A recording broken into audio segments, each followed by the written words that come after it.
Anyone? Any good voters? You did? You were sent to the vote! That's amazing! Yes, that's proud. Anybody else? Did you talk to any good voters? Yeah? Any good stories? Yeah? Oh, yeah.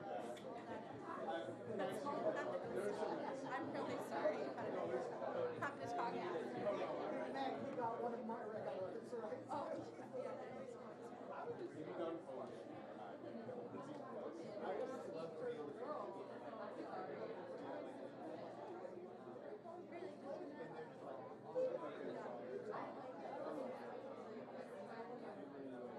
How are calls going back there? Joshua, did you talk to any good voters? Yeah. Frost?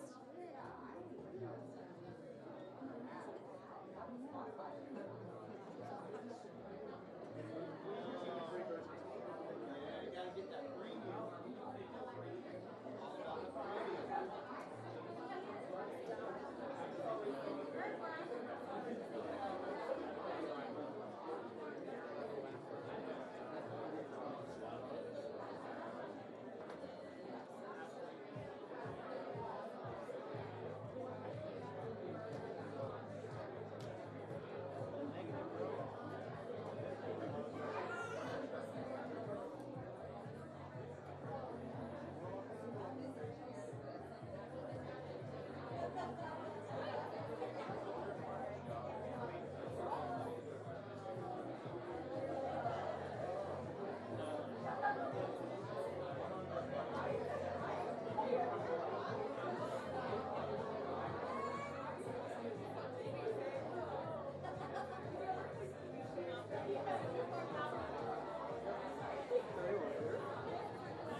we doing today?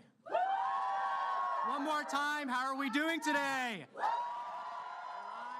right. Thank you.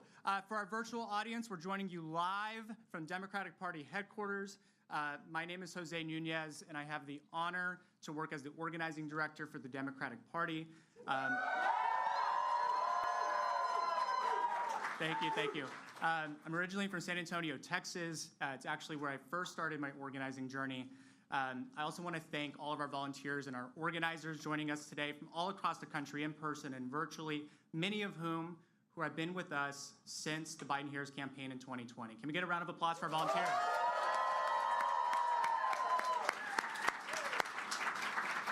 But really, folks, it's our volunteers who power us. It's our grassroots supporters specifically. Following the 2020 campaign, President Biden turned over to the DNC our virtual volunteer infrastructure, which included more than 200,000 trained volunteers all across this country to support Democrats in the upcoming midterm elections. Since then, that program has only gotten stronger and better than ever before. This cycle alone, we've mobilized volunteers to make 4.6 million phone calls. We sent 28 million text messages, and we've trained tens of thousands of supporters on how to organize in their communities, up and down the ballot, online and offline.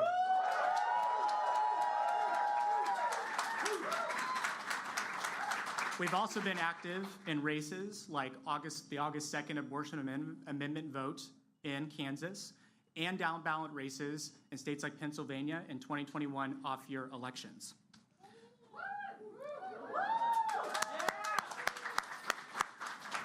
And just last week at Dr. Jill Biden's event, we made more than 100,000 phone calls to Wisconsin and Pennsylvania to encourage voters to mail back their ballot and vote early. Big numbers. Folks, we have 15 days until Election Day. Just 15 days to do everything we can to make sure every single Democratic vote is turned out. And here's the thing, there's so much at stake, but I'm confident. I'm confident because we have volunteers and organizers in this room and all across the country joining us today, and they're gonna do everything they can to make sure that we mobilize Democrats all across the country. That's why the phone calls we're making today are so critical to the success come November 8th. Every conversation with voters matters. And President Biden knows this. Thanks to his commitment, our state parties and coordinated campaigns are in a better position to be successful than ever before, through technology investments, through voter protection, through a strong volunteer network, and so much more. And with just 15 days left, we're gonna keep reminding voters also what's at stake. Now, I have the great honor and a privilege to introduce President Joe Biden to speak directly about what's at stake in this upcoming election and the progress we've made in the last 2 years. Let's give an organizer's welcome to President Joe Biden.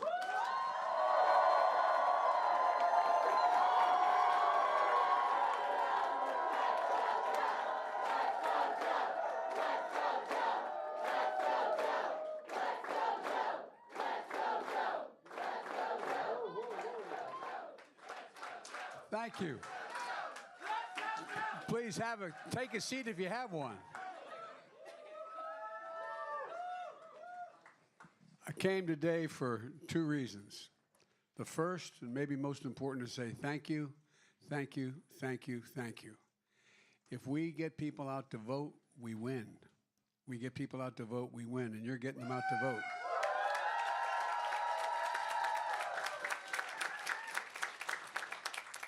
Our little babe over there is not so sure about all this. But she seems okay so far. At any rate, and what I want to talk about, I want to make what I think is the most important closing argument to make. I've been into about 31 districts, or 31 places, going a bunch between now and the election day. And, you know, I can't think of a more consequential election that I've been involved in, and we've been involved in. You know, whether we maintain control of the Senate and the House is a big deal. And so far we're running against the tide and we're beating the tide. But we just have 15 days until one of the most important elections in our lifetime. And it's going to shape the way this country looks like for the coming decade, for real. Now the polls have been all over the place. First of all, if you speak to most pollsters, they're not sure anymore, not about the outcome, but about polling. No, I'm not being facetious. It's awful hard to do it these days. It's awful hard to do it these days. Republicans ahead, Democrats ahead, Republicans ahead. But it's going to close, I think, with seeing one more shift. Democrats ahead in the closing days. So look, the last couple of weeks, I don't pay attention to anything having to do with the polls. I just pay attention to what's happening on the phone, and we're knocking on doors. I'm here to deliver what I believe is a closing argument about what we need to do in the next 15 days to make a victory assured and make it clear that this election is a referendum. It's not a referendum, I should say. It's a choice. Everybody wants to make it a referendum, but it's a choice between two vastly different visions for America, significantly different. Democrats are building a better America for everyone, with an economy that grows from the bottom up and the middle out, where everyone does well. Republicans are doubling down on their MAGA trickle-down economics that benefits the very wealthy, failed the country before, and will fail it again if they win. Democrats are lowering your everyday costs like prescription drugs, health care premiums, energy bills, and gas prices. Folks, Republicans have made it clear, at least they're being honest around this time. They're telling you exactly what they want to do if they win. They're going to increase everyday cost. Democrats are making sure the biggest corporations begin to pay not their fair share, but at least a bigger share than they've been paying. 15% is not a fair share, but it's a bigger share. Republicans will allow some of the biggest corporations to go back to paying zero in federal taxes after having made $40 billion, leaving the burden to teachers, nurses, firefighters, working folks to pay more of their fair share to keep things going. We, the Democrats, are the ones that are fiscally responsible. Let's get that straight now, okay? And we're investing in all of America, reducing everyday costs while also lowering the deficit at the same time. Republicans are fiscally reckless, pushing tax cuts for the very wealthy that aren't paid for, and exploiting a deficit that is making inflation worse. Look, folks, Democrats are going to protect Social Security and Medicare. Republicans have been very clear. They've stated boldly that they want to cut Social Security and Medicare. And to the point that they'll shut down the government, they say, and send the nation into default, which raises prices for everyone if we do not cut Social Security and Medicare. I ain't gonna do it. We're gonna protect. Democrats are going to protect the fundamental rights and freedoms like the right to choose, the right to privacy, the right to vote, our very democracy. Republicans have already introduced legislation that will ban abortion with no exceptions to rape or incest or the life of the mother in many places. At the same time, Republicans are threatening to take away the constitutional right to marry the person you love. Just look at the facts. You don't need to imagine anything this time around. Look at what they're saying, and they're saying it out loud for everybody to hear. Let's go back and see what we inherited from Trump and the mega Republicans. We won the election when we came to office.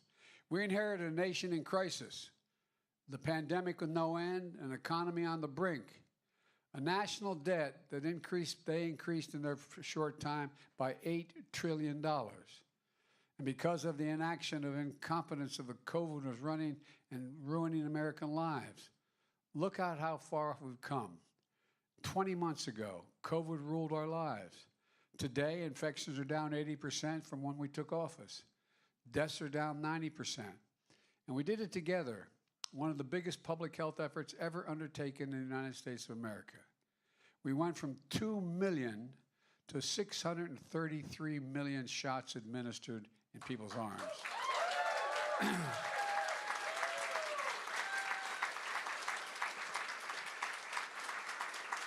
And something that's going unnoticed, but I'm going to keep reminding people, Republicans in Congress are still preventing funding we need to stay vigilant ahead of the next virus. They refuse the funding. But we're not going to relent. We're not going to relent. We haven't relented, and we won't do it. Together, we carried out one of the biggest public health efforts in the history of this country. 20 months ago, the economy was in ruins. Trump is the first president since Herbert Hoover, it's a fact, since Herbert Hoover to lose jobs over the course of his presidency. Fewer jobs when he left than when he came to office.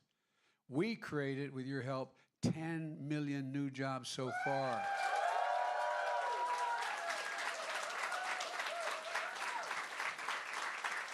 When Trump and the Republicans left office, unemployment was 6.4%. We got it down to 3.5%, a 50-year low.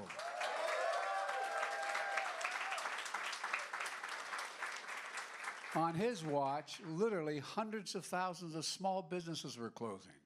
They make up 50% of the economy, these small businesses.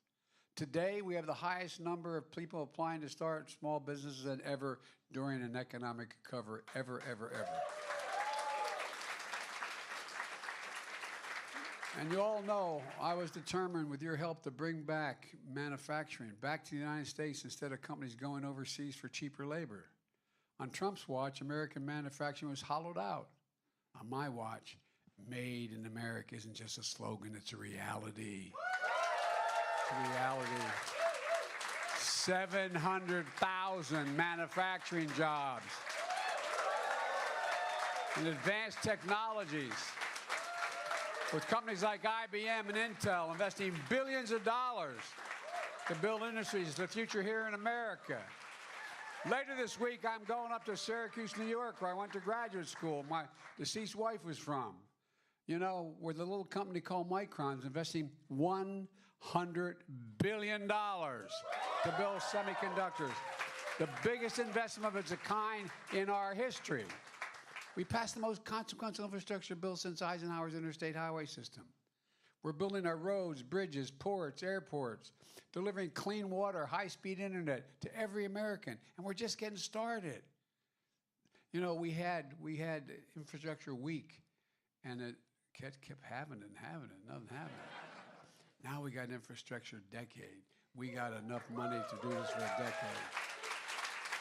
We're going to create tens of thousands of jobs and making our companies more competitive worldwide. At the same time, we know a lot of folks are struggling with inflation, driven by Putin's war in Ukraine and the global pandemic. It's a little solace, but we have a lower inflation rate than most any other nation in the world. That's why I'm determined to reduce the burden on working and middle-class folks by bringing down the cost of everyday things they have to work their families through. It's not just food and energy, which is critical. We brought down the cost of energy, but prescription drugs, healthcare costs, and so much more. We finally did something with these things, even without receiving a single solitary Republican vote. Not one. Not one. After decades of trying, we finally gave Medicare the power to negotiate for lower drug prices. In the United States, we pay more. We pay more for prescription drugs than any advanced nation in the world for the exact same prescription, made by the same company. For years, many have been trying to get this done. But Big Pharma had scores of lobbyists and spent hundreds of millions of dollars to block us. We tried and tried, but finally, we beat Big Pharma. We beat them. That's a big deal. I've been trying to do that since your age. Finally. The results are consequential.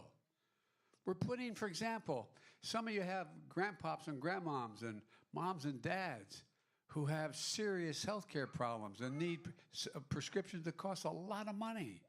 Well, guess what? We're placing a $2,000 cap. This is for Medicare, anybody in Medicare. You're not going to ever have to pay, even if your bills are $20,000 for prescription drugs. You don't have to pay more than $2,000 a year. And some of the cancer drugs, as much as $14,000. And you know, no one on Medicare is going to have to pay more than $2,000, no matter what their expenses, no matter how much their prescriptions cost. Look, $2,000 is a limit you're going to have to pay. Imagine what burden that takes off of people. Imagine the people who are rationing what they have to do because they have family obligations. And for seniors on Medicare with diabetes, we've capped the cost of insulin, that's this, at $35 a month instead of 30 times that amount.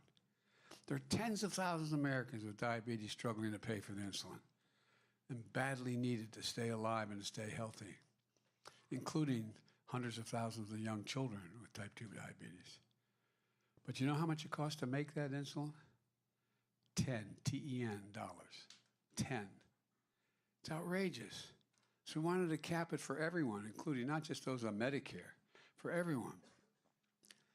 And hold up a second here. I was in Virginia not long ago talking about capping the cost. And a lady stood up and said she had 2 children. Both had type 2 diabetes. They had to share their insulin.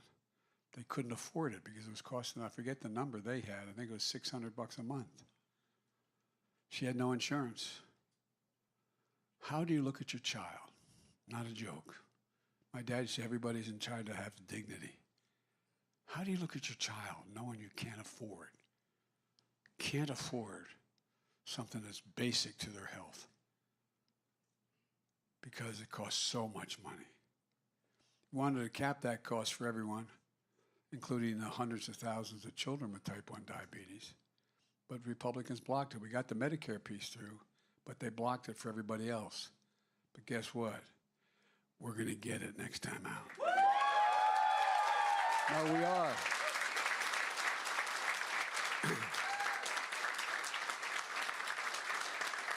We also locked in savings on health insurance premiums through the Affordable Care Act. Because what we did earlier in the first piece of legislation we passed, a family of 4, we reduced their cost to $2,400 a year if they were on Medicare. On Obamacare. Well, guess what? We were able to only do it for $800 a family now, but it's still a lot of money. That's the limit. That's gone as well if Republicans get their way. As a matter of fact, they wanted to get rid of the entire Affordable Care Act. They're making it again. And by the way, anyone with a pre-existing condition who can't afford expensive insurance, the only reason you have coverage is because of the Affordable Care Act. Only reason.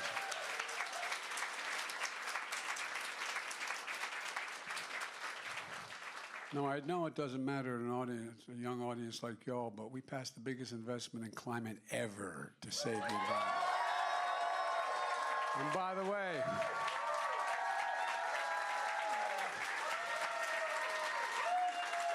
because of your talking, I really mean it. Not only are we going to save homeowners thousands of dollars a year because they're going to get these tax credits for what they're doing and weatherizing their homes and a whole range of other things, but more efficient appliances, more efficient vehicles, working with utility companies to produce more low-cost homegrown energy like solar, wind, clean hydrogen, which will mean lower utility bills for tens of millions of Americans. Look, folks, let me say it again. We're doing all this in a fiscally responsible way. Every time I talk about the cost of these things, there goes that big spending Democrat Biden again. Well, guess what the big spending Democrat Biden did? The deficit fell by $1.4 trillion this year. Cut the deficit in half. And that follows a drop last year of $350 billion. And by the way, and because we're finally ensuring corporations begin to pay their fair share, we're giving Medicare the power to negotiate drug prices. We're going to reduce the deficit over the next 10 years by another $250 billion.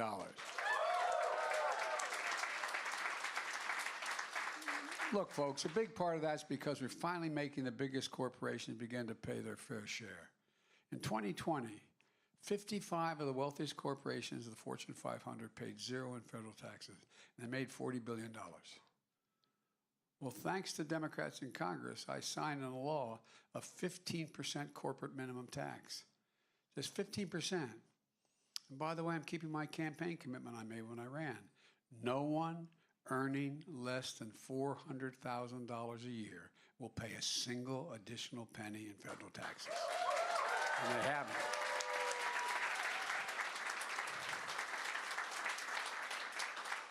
Because of the number of actions we've taken, and it's take too long to go into detail, but Guess what? Gas prices are coming down, despite Putin's invasion of Ukraine. They're down $1.20 this summer, and just this week they fell another 10 cents. And we're going to continue to insist that oil companies pass on the savings from the lower price of a barrel of oil to a lower price for consumers at the pump. Folks,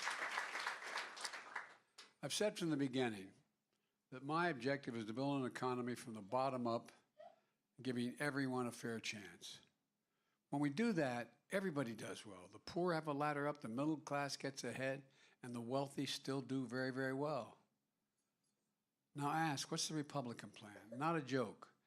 When you're on, if you're with a friend who has a different point of view, say, okay, you don't like what we're for, tell me what the Republicans are for. What's their platform? Not a joke.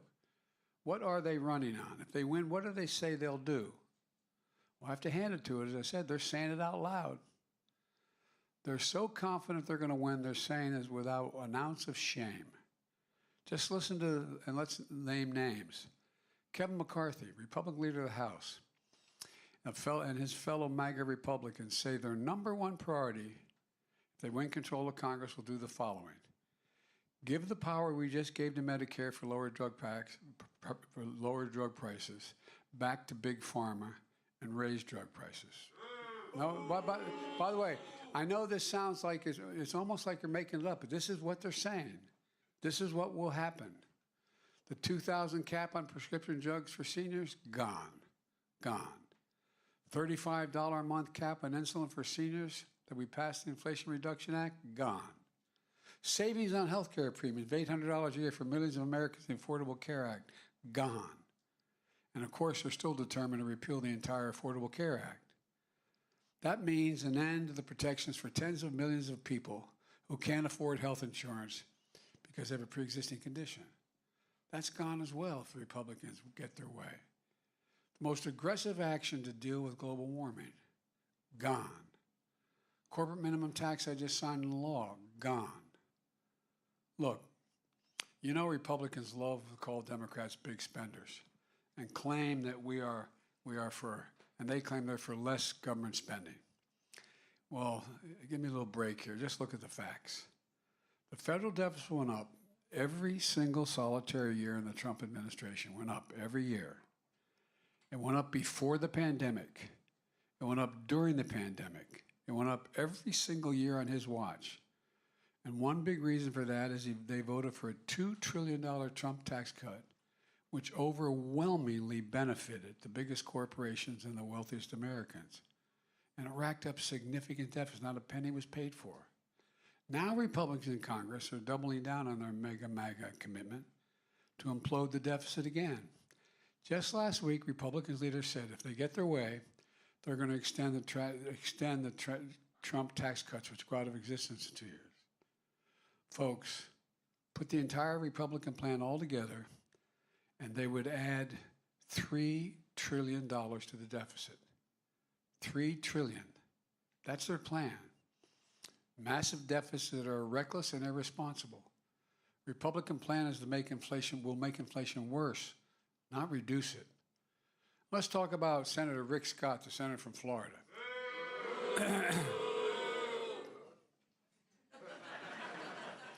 Who's in charge of electing Republicans to take control of the United States Senate. His plan is to put, and he put it out in writing, Social Security and Medicare in the chopping block every 5 years. That means every 5 years, Congress will have to vote to cut, reduce, completely eliminate, or make no changes in Social Security and Medicare. But they're going to have to vote every 5 years. Then along came, there used to be a song, anyway, then along came Senator Ron Johnson of Wisconsin. He thinks 5 years is too long to wait. Not a joke. He wants to put Social Security and Medicare in the chopping block every single year. If Congress doesn't vote to keep the program, it goes away. It goes away. Not just Social Security and Medicare. He wants to put veterans' benefits and everything else on the same budget at risk. Hear this closely. The Republicans have made it clear that if they win control of the Congress, they will shut down the government, refuse to pay our bills, and it'll be the first time in our history America will default unless I yield and cut Social Security and Medicare. Flat out saying that. In order to cut Social Security and Medicare, they're threatening a default on the federal debt. There's nothing that will create more chaos, more inflation, and more damage to the American economy than this. Think about it. Republicans are determined to hold the economy hostage, either given to their demands on Social Security and Medicare, which millions of Americans rely on and earned and paid for, or Republicans are going to crash the economy. Let me be clear. I will not cut Social Security. I will not cut Medicare. No matter how hard I am, I'm never going to give in. It's outrageous. And by the way, I know from experience, in our last administration, even when they threatened, even though I was asked to settle it on New Year's Eve day, settle a similar deal with the last Republican leader, we were able to succeed and not default. But guess what? Our credit rating went down anyway because we're risking and playing with the debt. It's irresponsible. Here's one more thing. I kept my commitment to help ease the burden on student debt for working and middle-class families. Exactly 1 year ago. And 1 week ago, we launched applications where folks could apply. 22 million of you applied for this life-saving relief. 22 million in 1 week. In 1 week.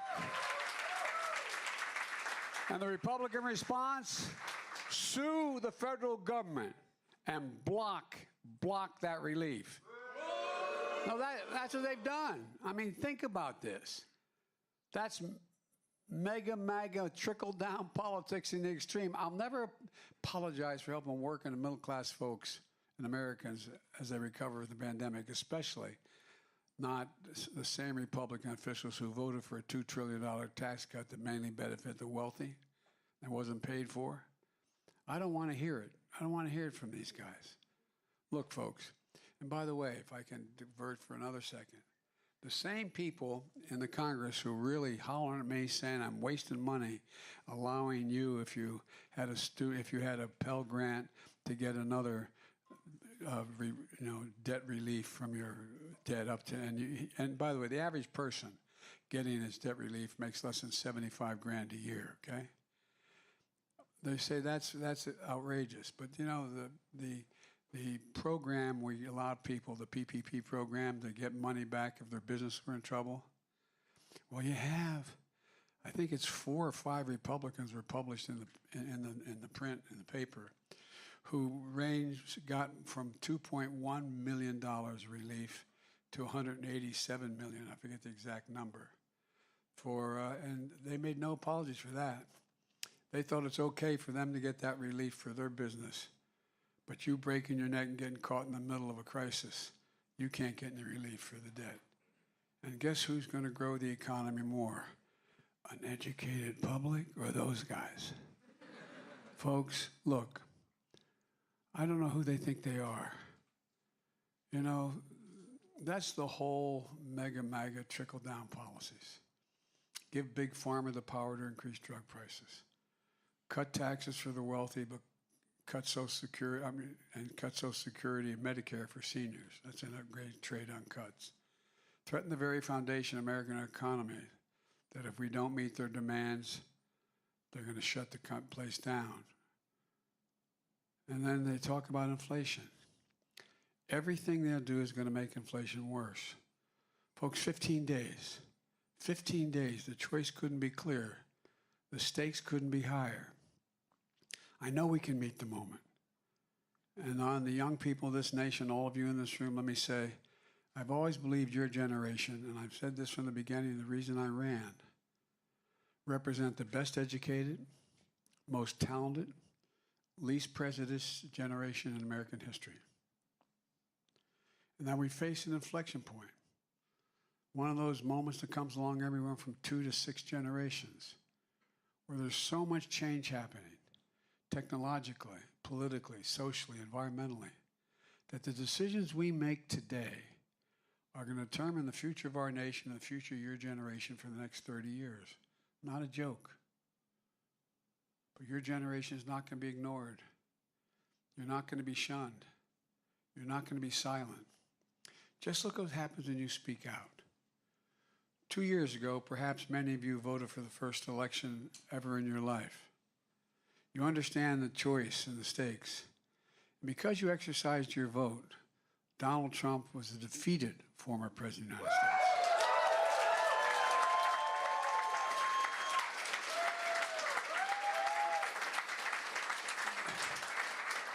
And you elected the highest ranking black Indian with Indian background woman in American history to be vice president.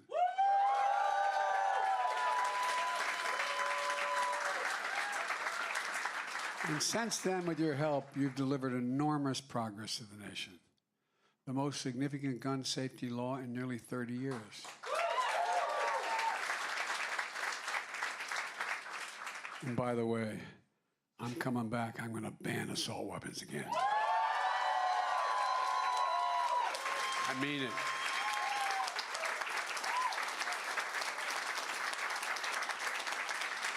Because of you all, we confirmed the first black woman to ever serve on the Supreme Court of the United States of America.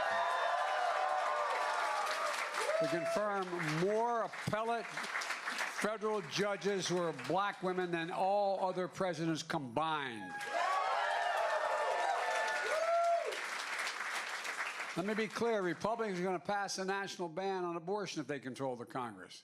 I'll veto it right away, but if we elect more Senate Democrats and keep control of the House, we're going to codify Roe v. Wade in January for all the nation.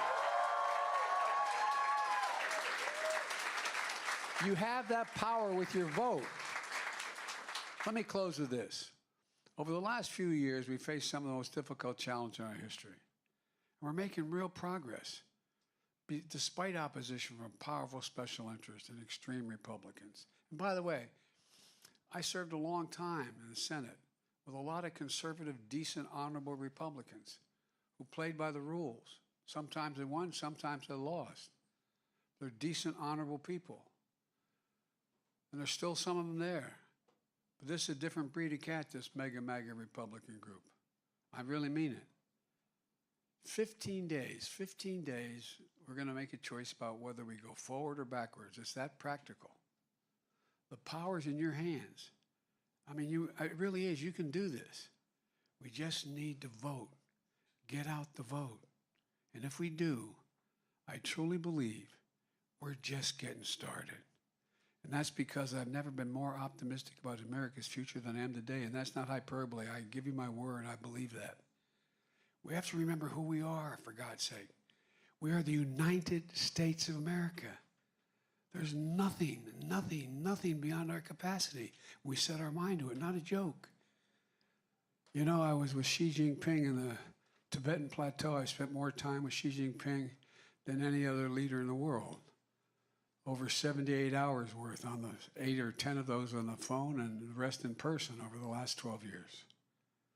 And he looked at me and just had a simultaneous interpreter. He had one and I had one. By the way, I turned in all my notes, by the way. But all kidding aside, he looked at me and he said, and I give you my word to this, he said, "Can you explain America to me?" I said, "Yes, I can." I meant it, what I said. I said, "Yes, one word, possibilities." It's the reason why we're sort of viewed as the ugly Americans. We believe anything is possible when we do it together. Not a joke, think about it. Anything is possible for us. There's nothing we've ever said, no, we can't do that. We're the only nation in the last 400 years that's come out of crises stronger than we went into the crises. And our diversity is one of those reasons. Folks, look, I really mean it. There's nothing beyond our capacity. And one of the things that I worry about, and that's why I'm so counting on your generation, and I mean it from the bottom of my heart, given my word as a Biden, I believe it, is that a lot of Americans begin to wonder whether we can still do anything, whether we're still who we've always been. We are. And everybody thought I was nuts when I had asked the question, if I could do one thing, what would you do? I'd do something that didn't answer any of the real questions we just had, but just demonstrate we can still do anything. If I could wave a wand, I'd cure cancer. Why? Because no one believes it can be done. But we're starting to do it. There's nothing beyond our capacity. I mean it. Not a joke. Not a joke. So folks, look. You are the key. Not just in what you're doing here on the phones, but your whole generation. You're the key, whether we're going to get through all this. And if we get through it, we're going to be owing you for a long, long time. You'll be able to tell your grandkids, you did it. You all think I'm kidding. I'm not. More is going to change in the next 10 years than changed in the last 50 years because of technology, because of a whole range of things. Things are moving so rapidly. So every time I'd walk out of my Grandpa Finnegan's house up in Scranton, Pennsylvania, he'd yell, Joey, keep the faith. And another voice would come out of the house, my grandma said, no, Joey, spread it. Go spread the faith. Let's get this done. Vote, vote, vote, vote, vote, vote.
Guys, I can't jump over.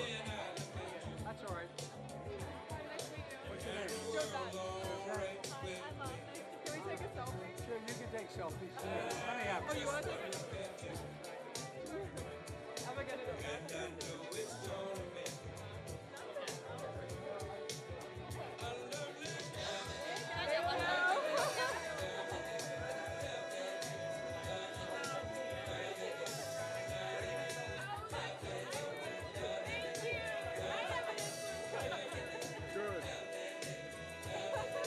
Thanks, everybody.